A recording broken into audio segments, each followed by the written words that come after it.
The second book of Samuel. 2 Samuel, chapter 1. After the death of Saul, David returned from striking down the Amalekites and stayed in Ziklag 2 days. On the 3rd day, a man arrived from Saul's camp with his clothes torn and dust on his head. When he came to David, he fell to the ground to pay him honor. "Where have you come from?" David asked him. He answered, "I have escaped from the Israelite camp." "What happened?" David asked. "Tell me." "The men fled from the battle," he replied. "Many of them fell and died. And Saul and his son Jonathan are dead."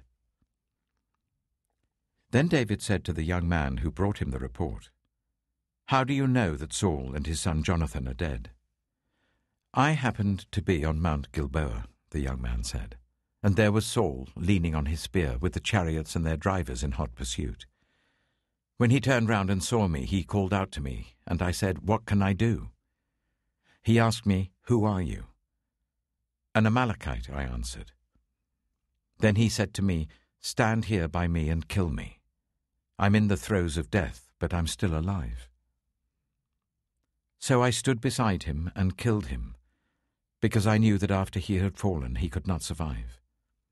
And I took the crown that was on his head and the band on his arm, and have brought them here to my lord."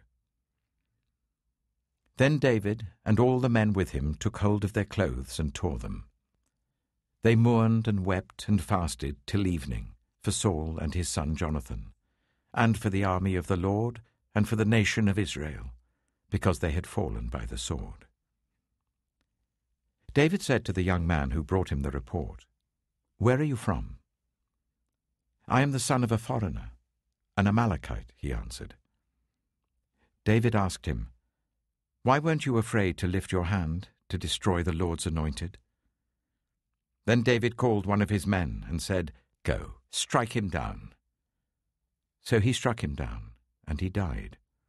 For David had said to him, "Your blood be on your own head. Your own mouth testified against you when you said, 'I killed the Lord's anointed.'" David took up this lament concerning Saul and his son Jonathan, and he ordered that the people of Judah be taught this lament of the bow. It is written in the book of Jasher. "A gazelle lies slain on your heights, Israel. How the mighty have fallen. Tell it not in Gath. Proclaim it not in the streets of Ashkelon, lest the daughters of the Philistines be glad, lest the daughters of the uncircumcised rejoice. Mountains of Gilboa, may you have neither dew nor rain. May no showers fall on your terraced fields. For there the shield of the mighty was despised, the shield of Saul, no longer rubbed with oil. From the blood of the slain, from the flesh of the mighty, the bow of Jonathan did not turn back. The sword of Saul did not return unsatisfied. Saul and Jonathan, in life they were loved and admired, and in death they were not parted. They were swifter than eagles, they were stronger than lions. Daughters of Israel, weep for Saul, who clothed you in scarlet and finery, who adorned your garments with ornaments of gold. How the mighty have fallen in battle. Jonathan lies slain on your heights.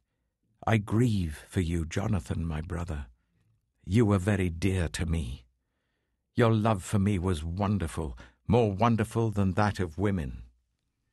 How the mighty have fallen. The weapons of war have perished.